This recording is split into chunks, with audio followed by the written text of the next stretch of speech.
I'll never forget the way she said it, like tossing scraps to a dog. It's just a weekend. Watch the kids. No please, no pause, just expectation. I smiled, not because I agreed, but because something inside me had finally settled. Perfect, I told her. I'm going away. You handle it. I'm not your nanny. The look on her face, frozen solid. She hadn't expected me to have a life of my own. My name is Martha Caldwell. I'm 72 years old, widowed, and I've lived long enough to know the difference between helping family out of love and being used until you're nothing but a shadow of yourself.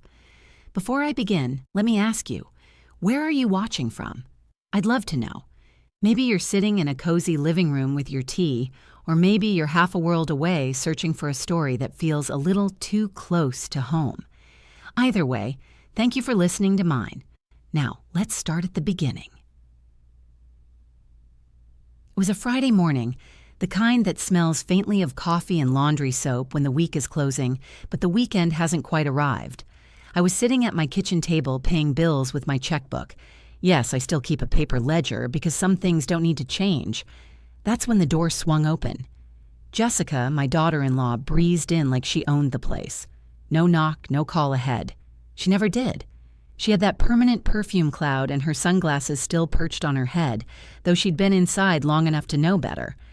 "Morning, Martha," she chirped, like a television anchor rehearsing friendliness. Then she cut straight to business. "It's just a weekend. Watch the kids," just like that. Her tone wasn't a request. It was a decree. I looked up slowly. Behind her, my 2 grandkids tumbled into the kitchen, backpacks half-zipped, already dropping crayons on the floor. My heart tugged, as it always did, because they were my joy. But behind that joy was a familiar ache, because I knew what came next. Jessica was already checking her phone, scrolling while she spoke. "David and I have plans. Don't worry, it's nothing big. Just a quick trip. They'll be fine with you." That phrase, "they'll be fine with you," had become her excuse for everything. Last-minute dinners, work functions, shopping sprees, even spa days. My time wasn't mine anymore. It was hers. I pressed my hands together, fingers trembling, but not from weakness. No, this time it was something else. Resolve. I smiled. Not wide, not warm, just enough to let her know the rules had shifted. "Perfect," I said evenly. "I'm going away. You handle it. I'm not your nanny." For the first time in years, Jessica's mask slipped. She froze, her thumb hovering over her phone screen like someone had hit pause. "What?" she asked, blinking fast. I repeated it, calm as could be. I said, "I'm going away. I won't be here this weekend. You and David can take care of your children yourselves. I'm not your nanny." The air between us tightened. Even the kids, sensing something unfamiliar, looked up from their crayons. Jessica's jaw worked silently for a moment before she found words. You can't just..." She laughed, sharp and disbelieving. "Martha, come on. It's just a weekend." But I wasn't laughing. I leaned back in my chair, folded my arms, and let the silence stretch. 72 years of being underestimated had taught me the power of stillness. And in that silence, I could see her panic blooming. She had no backup plan. You see, this wasn't about one weekend. It was about years of being treated like an employee in my own family. Years of Jessica assuming I'd rearrange doctor appointments, cancel outings with friends, and stay up late with 2 little ones just because she didn't want to hire a sitter. My son David never pushed as directly, but he never stopped her either. His silence was its own kind of betrayal. He let his wife make me the fallback for everything, and I loved my grandchildren enough that I allowed it, until that morning. Because something had shifted in me. Call it wisdom, call it age, call it the voice of my late husband whispering in my ear, "Martha, don't let anyone make you smaller than you are." So I didn't. Jessica finally snapped her sunglasses down from her head, her voice climbing. "You're serious? You're actually going somewhere?" I nodded once. "Yes, Her eyes narrowed, but she couldn't mask the disbelief. She had never imagined I'd choose myself over her convenience. And though she didn't know it yet, this was only the beginning. Because the lesson waiting for her and for David was far bigger than one ruined weekend. When I tell you that this wasn't the first time, I mean it. That Friday morning was just the moment I finally said no. But to understand why it mattered so much, you have to see the years leading up to it. I didn't always stand my ground. After my husband Robert passed away, the house felt too large, too quiet. My son David was grown, working long hours, and Jessica, well, she was already busy with her own ambitions. When the children came along, I threw myself into helping because it filled that silence. My grandchildren's laughter brought light back into rooms that had gone dim. At first, Jessica asked sweetly, "Martha, would you mind keeping them while I run an errand? Or could you help with the baby while I catch up on some sleep?" I said yes every time. It felt good to be needed, but somewhere along the line, asking turned into assuming. I remember one particular night, not long after my granddaughter Lily was born. It was past 9, and I'd already put on my nightgown when the doorbell rang. I opened it to find Jessica standing there in a glittering dress, David behind her fumbling with his tie. "We have a dinner," she said, pushing past me before I could answer. She thrust Lily into my arms and called back, "Don't wait up!" The door shut before I had the chance to say a word. I stayed up half the night rocking that baby. Don't get me wrong, I loved every moment with her, but love doesn't excuse being treated like an unpaid servant. The next morning, when Jessica came to collect her, she breezed in, sunglasses covering her tired eyes. She was good, right? "Thanks, Martha." Then she kissed Lily and walked out, not a trace of gratitude, not even a glance to see how I had fared. It didn't stop there. Another time I had a doctor's appointment scheduled weeks in advance. My hip had been giving me trouble and I needed the checkup. That morning, Jessica called, her voice syrupy sweet. "Can you take the kids today?" "I have errands," I told her. "I have an appointment, dear," she huffed into the phone. "Well, can't you reschedule?" "The kids need you more than you need some doctor." I hung up shaking, not from anger, but from disbelief. That was the first time it dawned on me that she didn't see me as family. She saw me as available, a utility, a resource to tap whenever she wanted. And David, oh my son, he was my soft spot. I raised him with everything I had, worked nights when Robert was laid off, made sure he went to college when we could barely scrape together tuition. But as an adult, he developed a habit of silence. He'd sit by while Jessica made demands. He'd nod, avoid eye contact, never once saying, "Mom, do you want to? Are you okay with this?" His silence cut deeper than Jessica's words ever could. There were family gatherings, too, where Jessica would joke to her friends, "Martha's basically our live-in nanny, except she doesn't live in." Everyone laughed. I laughed, too, though my cheeks burned. Do you know what it feels like to have your role in the family reduced to a punchline? To have your worth summarized as free childcare, while the decades you spent building a home, raising children, surviving losses are dismissed. It carves a hole right in your chest. But I didn't speak up. Not then. I told myself it was easier to keep the peace. I told myself I was helping my grandchildren, and that was what mattered most. And it's true. I adored every bedtime story, every pancake breakfast, every tiny hand slipping into mine. But love, real love, isn't built on being used. Slowly, I began to feel invisible. If I dared to say I was busy, Jessica's face would tighten, her voice sharpening with disapproval. Busy with what? "You don't work. You're just at home, just at home." 3 words that carried more dismissal than any slap could. So, when that Friday morning came, when she breezed in with her sunglasses and her assumption, I felt something inside me harden. I realized all the times I'd let it. Slide had only taught her that I'd never push back. And here's the thing about silence. It doesn't protect you. It erases you. So I broke mine. I looked her dead in the eye and said the words that would unravel everything. I'm not your nanny. She didn't know it yet, but those words would set the stage for everything that followed. The canceled trip, the public confrontation, even the moment when she would finally see that my love had limits and my patience had run out.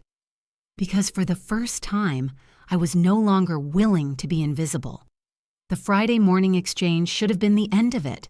Jessica could have packed up her kids, swallowed her pride, and parented like she was supposed to, but entitlement doesn't give up that easily. Later that evening, just as the sun was dipping low, I heard the familiar slam of a car door outside. I knew it before I even peeked through the curtain. Jessica wasn't finished. She marched in without knocking, David trailing behind her like a man caught between two storms. The children weren't with them this time. This wasn't a family visit. It was an ambush.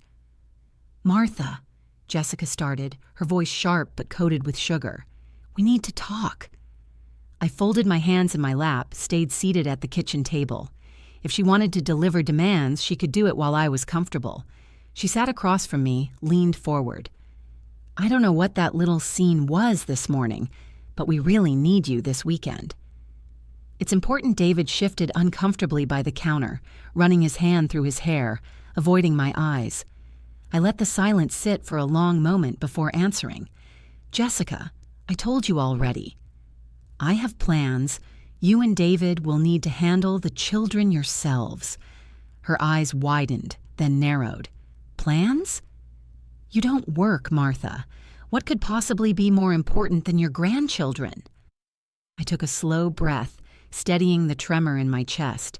My life. My time. And the fact that being their grandmother doesn't mean I'm at your beck and call. Her mouth opened and closed, like a fish gasping for air. Then came the laugh, a sharp, incredulous sound. "You're selfish." "That's what this is. Selfish?" I raised an eyebrow. "Selfish is assuming someone else will sacrifice everything so you can do whatever you please." Her voice climbed. "We're talking about your grandchildren. Your family. What kind of grandmother chooses herself over them?" I felt the sting. I won't lie. I've spent 72 years trying to be the woman who never lets anyone down, who holds the pieces together when life comes apart. And here she was, twisting my love into a weapon. Before I could answer, David finally spoke. "Mom." His voice was quiet, almost pleading. "Maybe you could just what, David?" I cut him off. "Cancel my plans? Sit at home again while you two go off? Pretend I don't have a life? Outside of babysitting? How many times has this happened? Once? Twice? Or 100? His face reddened. He glanced at Jessica, then back at me, but he said nothing, not one word to defend me. That silence burned hotter than Jessica's insults ever could. Jessica slapped her palm against the table. "Fine, you want to act like this? Then don't be surprised when the kids don't want to come around anymore. You're pushing yourself out of their lives, Martha, not me." It was a low blow and she knew it. My grandchildren were the tenderest part of my heart, but I wouldn't let her use them as pawns. I leaned forward, my voice calm but ironclad. "I love those children more than life itself. But love isn't the same as being used. I will not be your nanny. If you want your children to have a grandmother, then let me be one. Don't reduce me to a babysitter you don't have to pay." Jessica blinked, stunned by the firmness in my tone. She wasn't used to me holding ground. David finally cleared his throat. "Jess, maybe we should go." But she wasn't ready to back down. She stood abruptly, chair scraping across the floor. "This isn't over," she snapped. "You'll regret this." She stormed toward the door, heels clacking against the tile. David lingered for a moment, looking torn. His lips parted like he wanted to say something, an apology maybe, or even a plea. But as always, the words never came. He followed her out, leaving the smell of Jessica's perfume and the echo of her threat hanging in my kitchen. When the house was quiet again, I pressed my palms against the table to steady myself. My heart was pounding. I'd stood up for myself, yes, but it felt like standing in front of a tidal wave with nothing but a wooden fence. Still, I didn't regret it, because for the first time, I'd drawn the line. I wasn't naive. I knew Jessica wouldn't let it drop. And David's silence? That was a wound that would take longer to heal. But I also knew something important. Once a line is drawn, you can't go back to pretending it doesn't exist. This was the beginning of a new chapter. What I didn't realize was how quickly Jessica would test just how firm that line really was. The next few days felt heavy, like the air before a storm. Jessica's words kept ringing in my ears. "You'll regret this." But instead of crumbling, I felt something else stirring. Freedom. Saturday morning, I pulled out a small suitcase from the hall closet. It was the same one Robert and I had used on our weekend getaways years ago. Dust clung to the handle, but as I wiped it clean, I realized how long it had been since I'd packed it for myself. I wasn't bluffing when I told Jessica I had plans. My church friends had been inviting me to join their senior group outing for months. A little bus trip to a lake 2 towns over.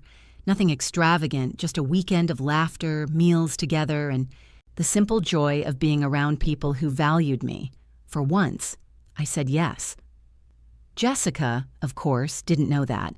She must have assumed my words were empty, a momentary show of defiance I'd eventually walk back. That was her mistake. Friday evening, she texted me, "Dropping the kids at 7 tomorrow. Be ready." I stared at the screen, shaking my head. Not a question, not a request, just an order, like I was some hired help waiting to clock in. I didn't reply. Instead, I zipped my suitcase, tucked my Bible into the side pocket, and set it by the door. The next morning, just as the kettle whistled on the stove, I heard the car pulling into the driveway. I poured my tea, calm as could be. A knock. No, not even a knock, just the door swinging open, as always. "Okay, Martha, here they are." Jessica's voice rang out, too bright, too loud. But when she stepped into the living room, her words faltered. Her eyes landed on my suitcase by the door. What's this?" she asked, confusion flickering across her face. I smiled, took a slow sip of tea. "I told you, Jessica." "I'm going away this weekend." She blinked fast, then laughed nervously. "You were serious?" "Martha, come on, don't be ridiculous. You can't just leave." I set my cup down carefully. "I can, and I am." David appeared behind her, holding little Ethan's hand. His brows knit together as he looked from the suitcase to me. "Mom, what's going on?" "What's going on?" Jessica snapped before I could answer. "Is that your mother thinks she can just abandon us after everything we do for her?" I raised my hand, firm enough to stop her mid-sentence. "No, not after everything you do for me, after everything I do for you. There's a difference." David shifted uncomfortably, rubbing the back of his neck. "Mom, couldn't you have chosen another weekend?" "I had important meetings lined up." "And I had a life lined up," I said quietly. "One that doesn't revolve around being on call for you two." "You're their parents, David. This is your responsibility." The silence that followed was thick, punctuated only by Ethan tugging at his father's sleeve, whispering, "Daddy, can we go home?" I lifted my suitcase, my hip aching but my spirit steady. "I'll be back Sunday night. You'll be fine." Jessica's mouth opened to argue again, but I didn't give her the chance. I kissed Ethan and Lily on their foreheads, whispering, "Grandma loves you. I'll see you soon." Then I walked past Jessica's stunned face and out the door, where the church bus was waiting at the curb. As I climbed the steps, I heard Jessica's voice screech behind me. "You'll regret this, Martha." I didn't turn around. I didn't need to. For the first time in years, I felt light. The weekend itself was simple, almost ordinary. We walked along the lakeshore, played cards in the lodge, shared meals without anyone snapping orders or making backhanded remarks. I laughed until my sides hurt. I slept soundly, without the weight of waiting for a doorbell or a phone call. But the most remarkable part wasn't what happened at the lake. It was what was happening back at my son's house. On Sunday evening, when the bus dropped me back home, I found 3 voicemails on my phone. The first, David's voice tight and angry. "Mom, we had to cancel everything. Do you realize how much trouble this caused?" The second, Jessica's sharp hiss. "Selfish. Completely selfish. You'll see what you've done." The third, quieter, almost desperate. David again. "Mom, I don't know what's going on with you, but this isn't like you. Please call me." I set the phone down without replying. My tea kettle hissed on the stove again, and I thought, "No, David, this is exactly like me. You just forgot who I was." Because while they were scrambling to fill the gap I'd left, I was remembering the woman I'd been before they turned me into their convenience. And something told me, deep in my bones, that this was only the beginning of their wake-up call. By Monday morning, the ripples of my decision had already turned into waves. I hadn't even finished my first cup of coffee when the phone rang again. Caller ID, David. I let it go to voicemail. I already knew the tone that would be waiting on the other side. Clipped, controlled, disappointment wrapped around anger like barbed wire. And I was right. "Mom, this wasn't fair." His voice crackled through the machine. "Do you realize how much we had riding on this weekend?" Jessica's furious. "We had to call off everything, cancel meetings, disappoint people who were counting on us. I can't believe you'd put your own plans ahead of your family." I closed my eyes, breathed deep, let his words wash over me without sinking in, because that was the trap, letting guilt do the heavy lifting so they never had to. By Tuesday, it wasn't just David. At the grocery store, Mrs. Turner from down the block leaned over her cart and whispered, "Heard you left your grandbabies high and dry this weekend. Is everything all right, dear?" The sting shot through me. Gossip travels faster than truth, and Jessica knew exactly how to spread it. I forced a small smile. My grandchildren were with their parents, as they should be. Then I turned away before Mrs. Turner could dig for more. Later that week at church, I noticed sidelong glances, not from my close friends who knew me better, but from acquaintances, the ones Jessica liked to impress with her tailored dresses and honeyed compliments. I overheard a murmur in the pew behind me. Imagine, refusing to help your own family. Shame. It took everything in me not to turn around. Instead, I sat straighter, sang louder, because shame belongs to those who abuse kindness, not to those who set boundaries. Still, I'd be lying if I said it didn't hurt. Lying awake at night, I replayed their words. Selfish, abandoning family, unreliable. I thought about my grandchildren's faces, wondered if they missed me, or if Jessica had already spun a story for them too. The guilt pressed heavy, like a weight on my chest. But every time I thought about caving, I remembered that moment. Jessica's order, her assumption that my life was hers to control. And I knew, deep down, that bending again would only erase me further. My late husband Robert's voice echoed in my mind, "Don't let anyone make you smaller than you are, Martha." So I didn't. But Jessica wasn't done. She turned the situation into ammunition. At a PTA meeting, she told another mother loud enough for the room to hear, "We can't count on David's mom anymore. She bailed on us, left us stranded." Imagine being that kind of grandmother. She said it with a sigh, a hand pressed to her chest, painting herself as the martyr, and of course, sympathy followed. I heard later from a friend who was there. Jessica milked it, weaving a picture of me as unreliable, unsteady, even a little senile. Senile. That word cut deepest of all.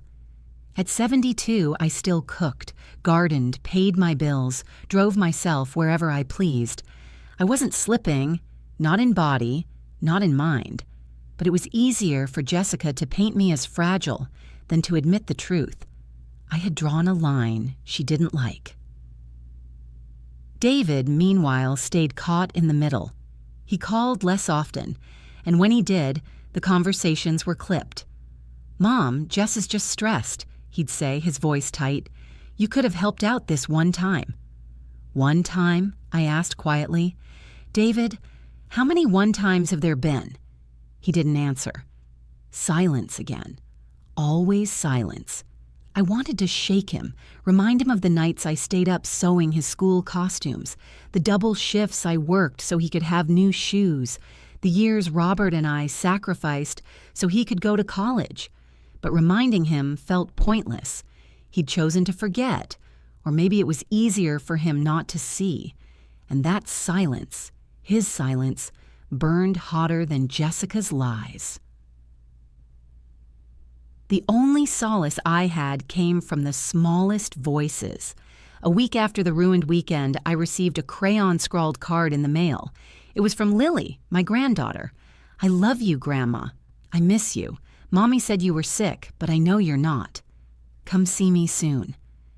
Tears stung my eyes as I held that paper, the uneven letters, the little heart she'd drawn at the bottom. That was my truth, right there. Not the gossip, not the whispers, not Jessica's slander. My grandchildren still knew me, still loved me, still wanted me, and no amount of manipulation could erase that. So I folded the card carefully, tucked it into my Bible, and made a quiet promise to myself I would not cave. Jessica could gossip, David could stay silent, the neighbors could whisper, but I would not give up the dignity I'd finally reclaimed, because what they didn't realize was that the storm they had unleashed was only circling back to them, and soon they'd discover what happens when you push a woman too far, especially one who has nothing left to lose but her pride. At first, I thought this battle was only about babysitting, about Jessica's endless demands and my refusal to be her stand-in nanny, but the truth revealed itself slowly, like a thread unraveling from a sweater, tugged here, pulled there, until the whole garment began to fall apart. It started one afternoon at the post office. I was in line clutching a small package I needed to send when I overheard two women chatting near the counter. They were talking about a charity gala that had taken place over the weekend. The same weekend Jessica had demanded I watch the children. Jessica was there, of course, one of them said, rolling her eyes. She never misses a chance to show off. Spent the whole night talking about connections, networking, whatever she calls it. The other woman chuckled. Funny, isn't it? Always dripping in designer clothes, but everyone knows David's job isn't what it used to be. Someone's footing the bill, and it's not him. I stood there, package heavy in my hands, the words sinking into me like stones. So it hadn't been a weekend getaway at all. It had been about image, about Jessica's desperate climb up some imaginary social ladder, using my time and my silence as the stepping stone. Later that week, the picture sharpened even more. My neighbor, who worked at the local bank, dropped by with a plate of cookies. She lowered her voice as she set them down. "Martha, I don't mean to pry, but I thought you should know. I saw David and Jessica at the branch again, another loan. They didn't look happy about it. I thanked her politely, but inside my stomach twisted. Another loan.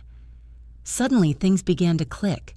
The designer bags, the expensive dinners, the way Jessica insisted on appearances while brushing off practicalities, even David's tense shoulders when she pushed him into silence.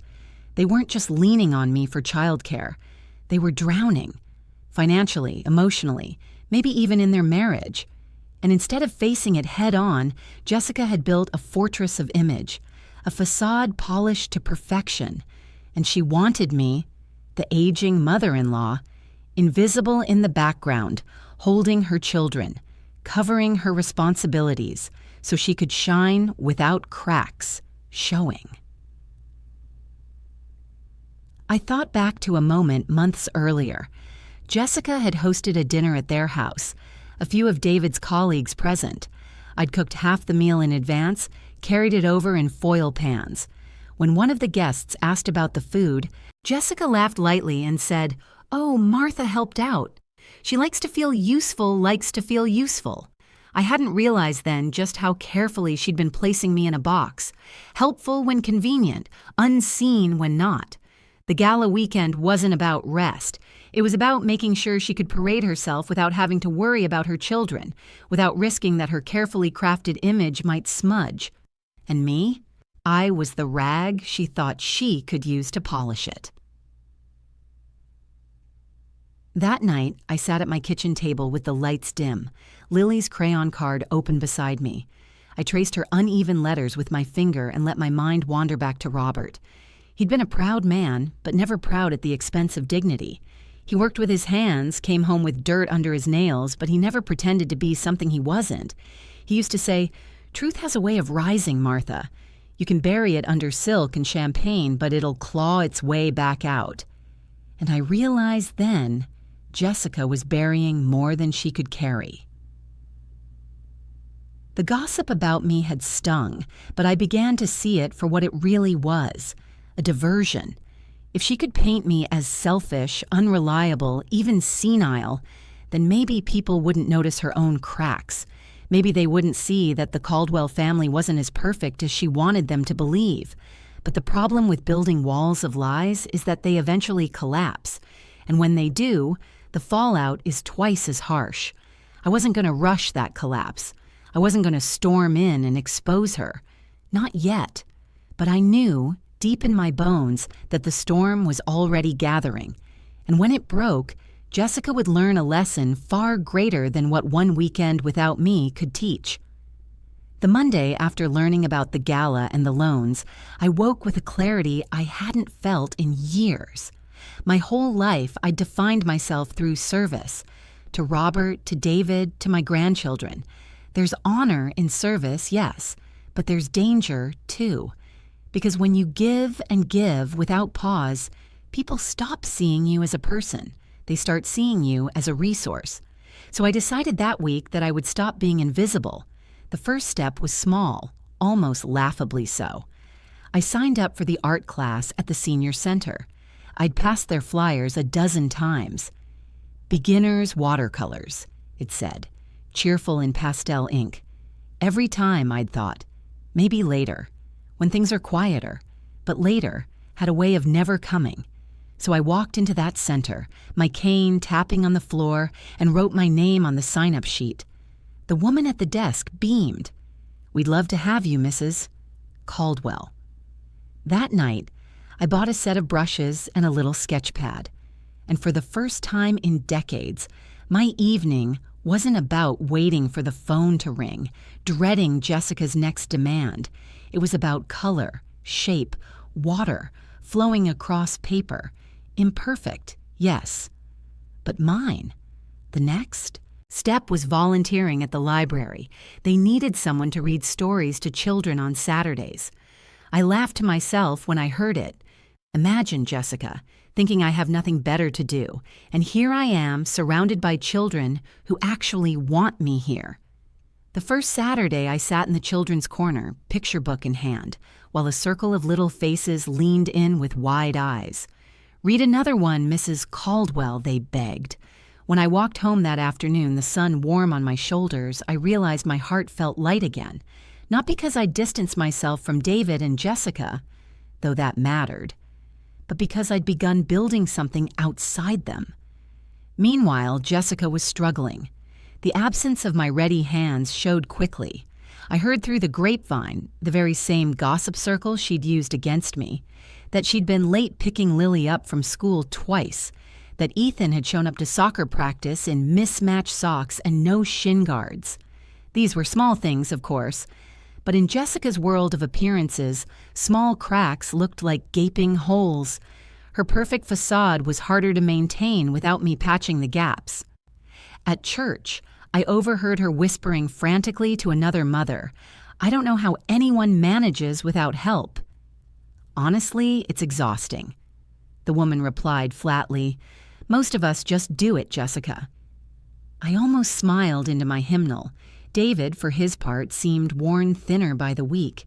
His shoulders slumped more. His phone calls to me, when they came at all, were filled with sighs. "Mom," he said one evening, "things are hard right now. Jessica's overwhelmed. I'm under pressure at work. Couldn't you just step in once in a while?" I thought about it. Truly I did. The softness in his voice tugged at the mother in me. But then I remembered all those times I'd dropped everything for them, only to be dismissed, disrespected, even mocked. So I answered calmly, "David, I will always love you and the children. But no one learns responsibility if someone else carries it for them. You and Jessica are capable. You'll manage." There was a long silence. Then quietly he said, "It doesn't feel like it." "Maybe," I told him gently, "that's because you've forgotten you can." As weeks passed, I noticed something else. The children began to notice the change. When I did see them, at church, or when they dropped by for a brief visit, they clung to me differently. Not like toddlers clinging to a babysitter out of habit, but like children clinging to someone they truly missed. "Grandma, will you come to my recital?" Lily asked one Sunday. Her eyes sparkled with hope. "Of course," I smiled. "I wouldn't miss it." Jessica's lips tightened, but she didn't interrupt. Perhaps she sensed it was safer not to. With every passing week, my confidence grew. Not arrogance, not bitterness, just a steady reclaiming of myself. I painted clumsy watercolors that made me laugh. I read stories at the library that made children giggle. I cooked meals for myself without setting an extra plate, just in case. And little by little, I realized something powerful. Jessica and David needed me far more than I needed them. The balance had shifted, and they knew it. It happened on a Sunday, after service. The hymnals were still echoing in the rafters, people shuffling into the fellowship hall for coffee and cookies. I had just slipped my Bible into my bag when I heard the familiar click of heels approaching far too quickly. "Martha!" Jessica's voice snapped the air like a whip. I turned slowly, smoothing the sleeve of my cardigan. "Jessica." She stood there, arms crossed, lips painted in a perfect shade of coral, the kind that announces itself before the wearer even speaks. David lingered a few paces behind, shifting from foot to foot, his eyes glued to the floor. "We need to talk," she hissed, low but sharp enough for people nearby to hear. Heads turned. I lifted my chin. "We can talk." She leaned closer, voice rising. "You abandoned us. Do you understand that? You left your grandchildren, your son, me, all because you wanted to... what? Play arts and crafts with old ladies? Take a little vacation?" Gasps rippled from those around us. Mrs. Hendricks, who was pouring coffee, froze with the pot midair. Even the pastor paused near the doorway, his brow furrowing. My heart thumped, but my voice stayed steady. "No, Jessica. I didn't abandon anyone. I reminded you what being parents means." A murmur swept the crowd. Someone muttered, "Amen to that." Jessica's face flushed crimson. She wasn't used to losing control of the narrative. She jabbed a manicured finger at me. "You're twisting this." "I asked for one weekend, Martha. One weekend. Any grandmother would have said yes." I folded my hands in front of me. "No, Jessica. Any nanny might have said yes. But I'm not your nanny. I am your children's grandmother. There's a difference." Her jaw dropped. Behind her, David shifted, as though torn between stepping in and disappearing altogether. He still said nothing. Always nothing. The room had gone quiet now, the way a room does when everyone knows something important is happening. My church friends stood a little taller, forming a silent wall of witness. I took a breath, let my voice carry. I have raised children. I have worked double shifts. I have buried my husband and kept this family standing. I have given and given, not because I had to, but because I loved you all. But love is not servitude. Respect must go both ways, and I will not be diminished to free childcare while you parade at galas and spread gossip about me behind my back. The words rang out sharper than I expected, but they were true. Every syllable carried decades of swallowed silence. Jessica's composure cracked. Her voice trembled, louder now, desperate to claw back control. You're making yourself the victim here, Martha. But everyone knows you've been unreliable. Everyone knows you. Enough. My voice cut through hers like a blade. The pastor stepped forward then, laying a hand gently on my shoulder. Mrs. Caldwell has been nothing but faithful to this congregation, Jessica. I suggest you choose your words more carefully. Jessica froze, eyes darting around at the faces staring back at her. Some disapproving, some pitying, but none supportive. She swallowed hard, forced a brittle laugh, and spun on her heel. This isn't over. Her heels clattered against the tile as she stormed out, David following wordlessly behind, his shoulders hunched as though the weight of the room pressed down on him. When the door shut, the silence held for a beat longer before soft voices broke it. You were right, Martha. About time someone said it. She needed to hear that. Mrs. Hendricks set down her coffee pot, patted my hand. Don't you let that woman make you question yourself. You've given enough. I nodded, throat tight, tears stinging at the corners of my eyes. Not from shame, from release. Because for once I hadn't just defended myself in private, I had spoken the truth out loud in front of witnesses. Jessica couldn't twist it, couldn't bury it under gossip. The words were out now, solid as stone. That night I sat at my kitchen table again, Lily's crayon card beside me. My hand still trembled from the adrenaline, but my spirit felt lighter. I whispered into the quiet, Robert, I did it. I finally stood tall, and though Jessica had stormed out with her pride intact, I knew something had shifted. The walls she'd built with gossip and entitlement had cracked in front of everyone, and soon she'd realize the cost of underestimating me. A week after the church confrontation, I was sitting in my living room with the afternoon sun spilling across the carpet when I heard a timid knock at the door. Not Jessica's sharp rap, not David's hurried push of the bell, but a gentle, uncertain knock. When I opened the door, there they were. Lily in her school uniform with her hair slightly crooked in braids, and little Ethan clutching his stuffed dinosaur under one arm. Their eyes lit up the moment they saw me. Grandma! They squealed together, throwing their arms around my waist. For a moment, the world melted. All the anger, all the gossip, all the tension. None of it mattered when their small arms wrapped around me like I was home itself. I ushered them inside, heart swelling. What a surprise! Where are your parents?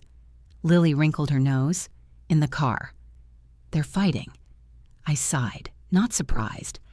Through the lace curtain, I caught a glimpse of Jessica in the driver's seat, tapping furiously on her phone, while David stared straight ahead like a statue. They hadn't come to visit. They'd come because the children begged. Ethan tugged my sleeve. Grandma, why don't you come over anymore? Mommy says you're too busy, but we miss you. His words pierced deeper than any of Jessica's insults. I knelt down so we were eye level. Sweetheart, I miss you too. I love you very much. But Grandma's not a babysitter. Do you understand what that means? Lily tilted her head. Like, you don't just watch us because Mommy says? I nodded gently. Exactly. I'm your grandmother. That means I get to love you, teach you, make cookies with you, tell you stories. But it doesn't mean I have to take care of everything when your mommy and daddy want to go away. That's their job. Mine is to love you. They exchanged a look, the kind only siblings understand. Then Lily leaned in, whispered like she was sharing a secret. We like when you just be Grandma. You don't have to do everything. We just like being with you. Tears pricked my eyes. I pulled them close, kissed the tops of their heads. That's all I ever wanted. We spent the next hour doing exactly that. I pulled out an old tin of buttons from my sewing kit, and we made silly patterns on the carpet. Ethan insisted his dinosaur needed a button crown, while Lily giggled every time he toppled it over. It was simple, ordinary, and it filled the room with a warmth no gala could ever buy. Eventually, Jessica stormed to the door, phone still in hand, her voice sharp. "Come on, kids, we're late." Lily's face fell. "But Mommy, we just got here." "Now, Lily." Jessica's eyes flicked to me, cold as glass. "We'll be going." Ethan clung tighter to my hand. "I don't want to go." Jessica's jaw clenched, but David stepped in for once. "Let them stay a bit, Jess." "I'll come back for them later." She snapped her head toward him, clearly ready to argue, but something in his expression silenced her. With a huff, she spun on her heel and marched back to the car, slamming the door. When they left, David lingered. His voice was low, almost ashamed. "Mom, they really do miss you. Jessica doesn't want to admit it, but they've been asking for you every day." I met his eyes steady. "Then maybe it's time you stopped letting her dictate what kind of mother I get to be." He swallowed hard, said nothing, and left. That evening, after the children finally went home, I sat in the quiet with a heart both heavy and light. Heavy because the battle with Jessica was far from over. Light because the love between me and my grandchildren was untouchable. They didn't see me as unreliable. They didn't believe the whispers of selfish or senile. To them, I wasn't a nanny, a scapegoat, or a prop. I was grandma. And that truth was stronger than any gossip Jessica could spread. As I tucked myself into bed, Lily's words echoed softly in my ears. "We just like being with you." That was enough to carry me through, because while Jessica plotted appearances and spun stories, my grandchildren were already learning the truth, that love is presence, not obligation, that family isn't about image, but about heart. And one day I knew that truth would be the very thing that unraveled Jessica's grip on this family. It was a Thursday evening when the storm finally hit my doorstep. The day had been quiet, almost deceptively so.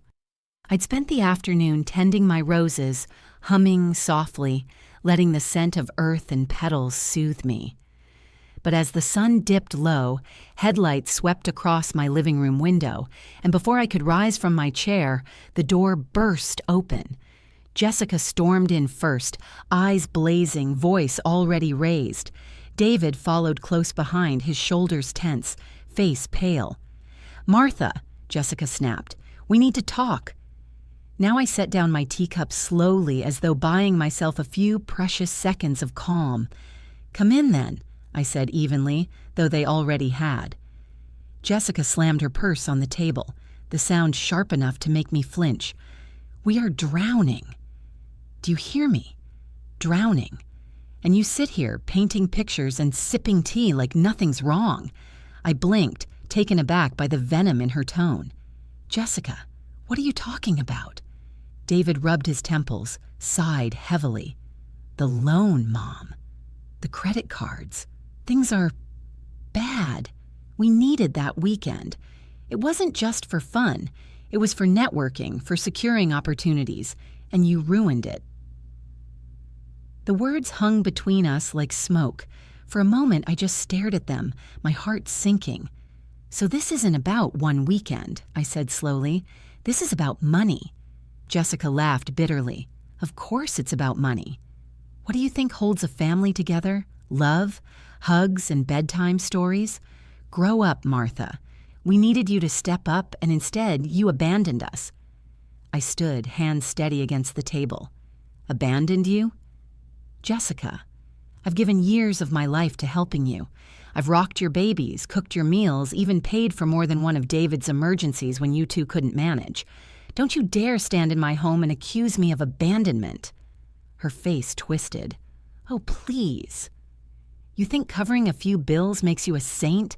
You sit here in this house, comfortable, while we're out there trying to build something. You could do more. You should do more." The audacity of it stole my breath. "Do more? I repeated, my voice sharp. I worked myself to the bone for decades. I raised David without handouts, kept this family together when Robert was laid off, paid off this house with sweat and sleepless nights. And now you tell me I owe you more? Jessica's eyes narrowed into slits. Yes, because you're old, Martha. What else do you have to do? Sit here and wait to die? At least be useful while you're still breathing.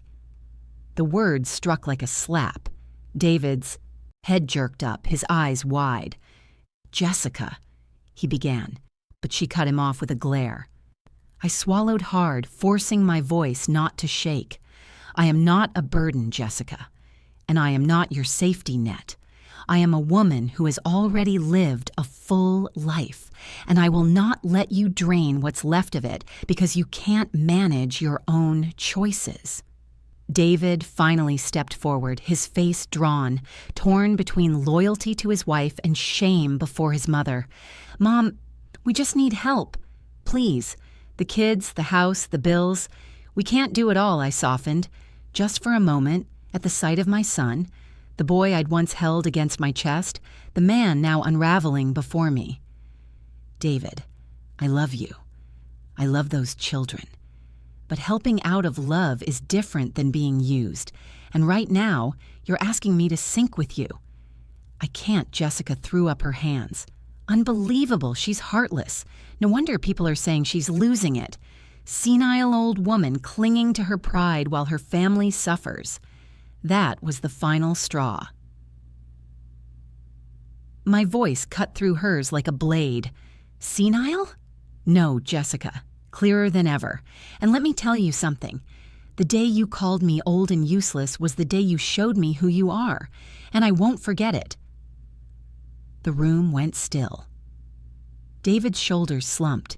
He looked at me with tired, hollow eyes, then turned to Jessica, whose mouth was still twisted in fury. For a flicker of a moment, I thought he might defend me, might finally stand up against the woman who'd poisoned our bond.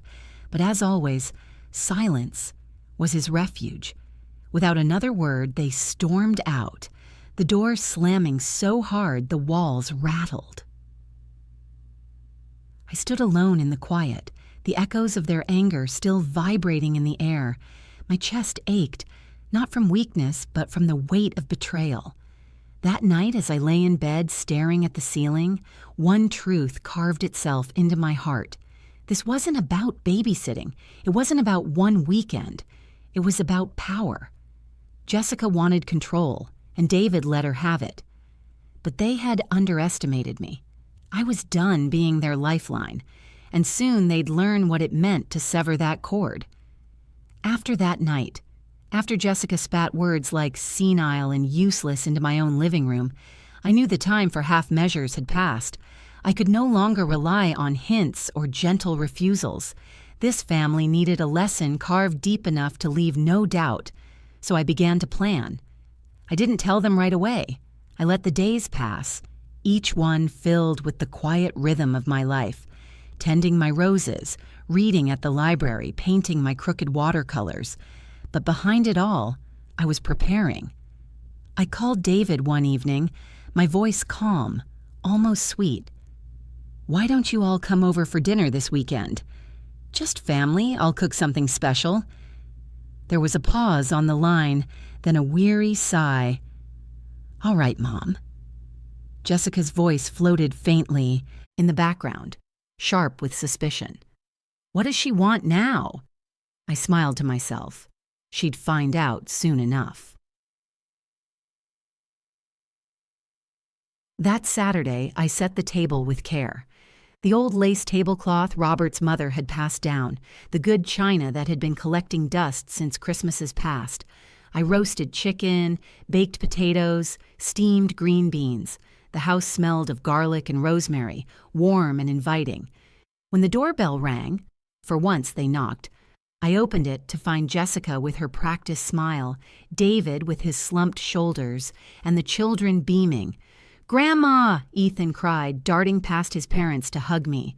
Lily followed, her eyes bright with excitement. I ushered them in, heart swelling. "Come in, darlings, dinner's ready." We ate in relative peace at first. The children chattered about school, about Lily's recital, about Ethan's dinosaur obsession. Jessica kept her smile fixed, sipping wine between clipped remarks. David poked at his food, distant. When the plates were cleared and the children excused to the living room with puzzles, I returned with a leather folder. I set it on the table, the weight of it heavier than the roasted chicken had been. "What's this?" Jessica asked, suspicion sharpening her tone. I folded my hands. "This," I said evenly, "is my will. My estate plan. My life's work, in black and white." Their eyes widened. I opened the folder slowly, the papers crisp against the silence. For years, I've given everything I could to this family, my time, my love, my energy, and still I was told I was selfish, that I was old, that I was only useful as long as I gave more. Jessica shifted in her seat, her glass clinking against the table. I continued, my voice steady. "So let me be perfectly clear. My home, my savings, everything I have left, it will not go to you, Jessica. And David, unless you learn to stand as a son, not as an echo, you will not control it either." Jessica's face drained of color. "What are you saying?" I slid one page across the table. "I am leaving everything directly to my grandchildren. Not to you, not through you. A trust will hold it until they are old enough. They will inherit my home, my savings, my legacy, because they love me for who I am, not for what I can give them." The silence was thunderous. David's lips parted, but no words came.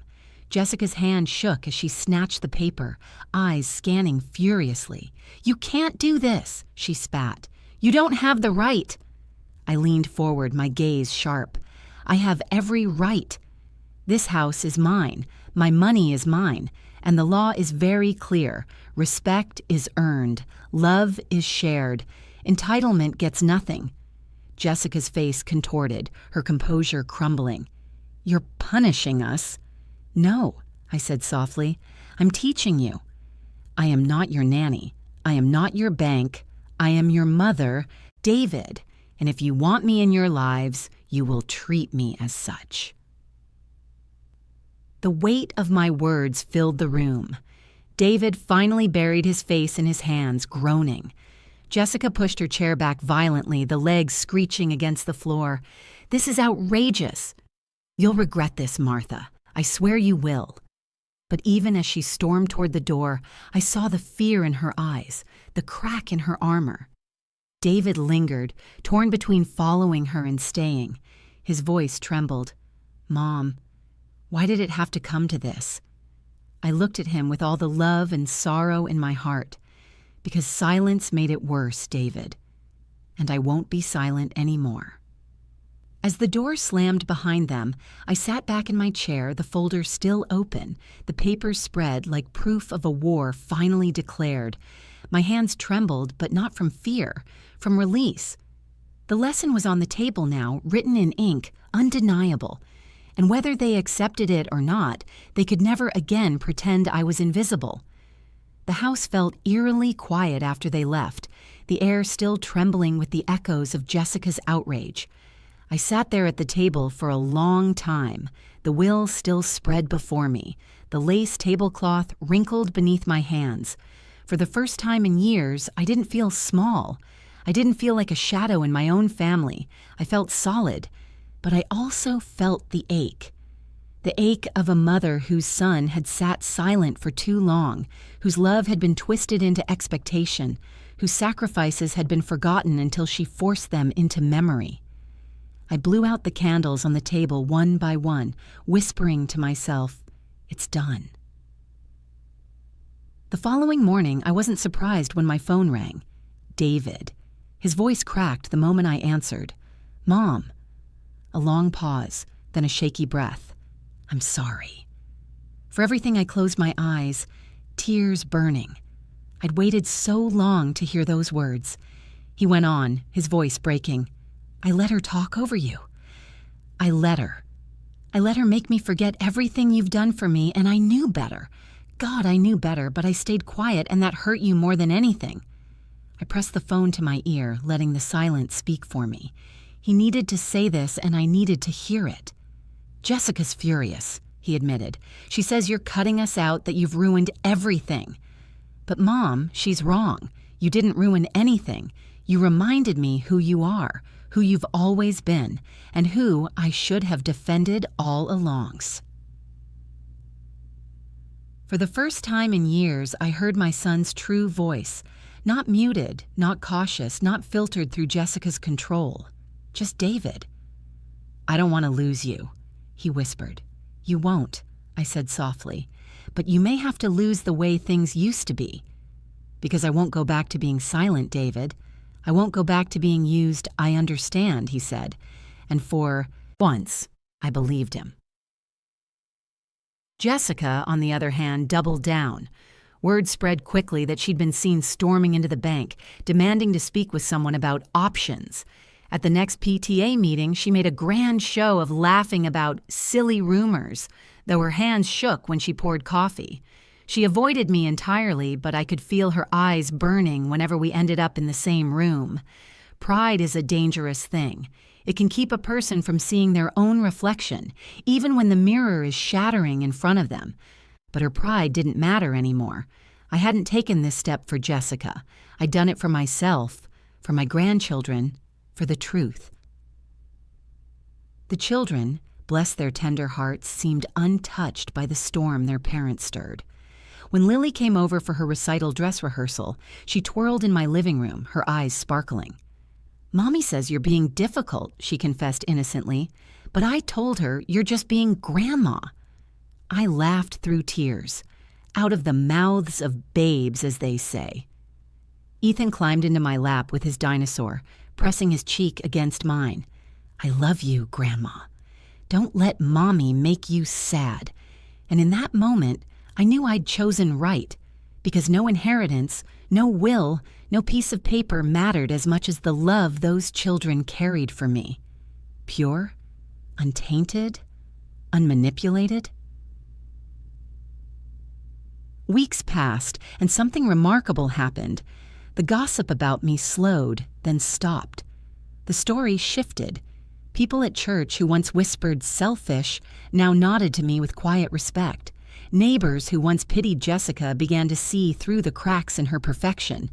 And David, he came by more often, not with Jessica, not with demands, but alone, sometimes with the children, sometimes just to sit across from me and talk the way we used to. One evening, as he helped me trim the rose bushes, he murmured, "You were right, Mom. Silence doesn't protect anyone. It just lets the wrong people get louder." I touched his arm gently. "Then promise me, David. Promise me you won't be silent anymore. Not with me, not with anyone." He nodded, eyes glistening. "I promise." And so, the lesson settled into place. Not a lesson shouted or forced, but one carved into the marrow of our family, that love cannot be demanded, that respect cannot be bought, that boundaries are not cruelty, but proof of dignity. I had not abandoned them, I had saved myself, and in doing so, perhaps saved David too. That night, as I tucked myself into bed, the house quiet and the roses swaying gently in the breeze outside, I whispered into the dark, "Robert, I think we're going to be all right." Because sometimes the real lesson isn't for the children, it's for the adults who forgot how to be one, and this time they had learned it. When I look back now, I realize it all. Started with one sentence. It's just a weekend. Watch the kids. Simple words tossed casually into the air, as if my time, my life, my dignity were no more important than an empty chair in the corner. And my answer, "Perfect, I'm going away. I'm not your nanny." That was the spark. I didn't know then just how much would come tumbling down from those few words. But I do know this.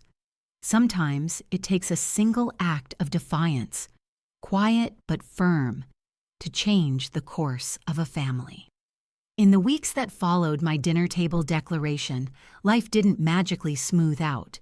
Jessica's pride kept her icy, her tongue sharp. I suspect it will take years, if ever, for her to accept the truth. That control is not love, and manipulation is not respect. But David has begun to thaw. He comes by more often now, sometimes helping me with the yard, sometimes sitting at the kitchen table just to sip coffee and talk about ordinary things. His work, the kids, the weather. Each visit feels like a small repair stitched into the fabric of our bond. And the children? They continue to be my greatest joy. Ethan with his dinosaur adventures, Lily with her piano recitals. They remind me that love skips over pride and lands where it's purest. They don't see me as useful or useless. They see me as grandma. That's all I've ever wanted to be. What surprised me most, though, was how my own life bloomed once I stopped being afraid of saying no. My watercolor classes bring me laughter and color. The library children squeal with joy when I read them stories. My roses, tended with steady hands, bloom brighter than they have in years. I didn't just reclaim boundaries. I reclaim myself. And that's the part I want you, the one listening now, to take with you. Because I know some of you out there, whether you're watching from a small apartment in the city, a farmhouse in the country, or a quiet neighborhood like mine, you felt the same way. Pressured, diminished, taken for granted, treated as though your love must always mean sacrifice. But hear me, love is not measured in how much of yourself you erase for others. Love is presence. Love is honesty. Love is boundaries that keep your soul intact. I sometimes wonder how different things might have been if I'd spoken up years earlier. If I'd looked Jessica in the eye the very first time she pushed her baby into my arms without asking and said, "No, not like this." Maybe I would have saved myself years of quiet resentment. Maybe I would have taught David sooner that silence isn't loyalty, it's surrender. But regrets are wasted time. I can't rewrite the past, but I can live the present with strength. And in the present, I know this. My family may not be perfect, but they no longer mistake me for invisible. So, to you watching, wherever you are, tell me in the comments, where are you watching from? Because I want to know who's out there, nodding along, recognizing a piece of themselves in my story. Maybe you're a grandmother like me. Maybe you're someone who spent years giving without ever being thanked. Or maybe you're someone who's just now realizing that no is not cruelty. It's survival. Whoever you are, remember this. You are not anyone's nanny. You are not anyone's doormat. You are not defined by how much you give until you break. You are a person with worth, with dignity, with a life that is yours to live. Jessica once told me I'd regret drawing the line, but looking back now, I see the truth clearly. The only regret I would have had was never drawing it at all. Because when I said, "I'm not your nanny," I wasn't just talking to Jessica. I was talking to myself. I was reminding myself that I am still here, still strong, still whole. And maybe, just maybe, that reminder was the greatest lesson of all.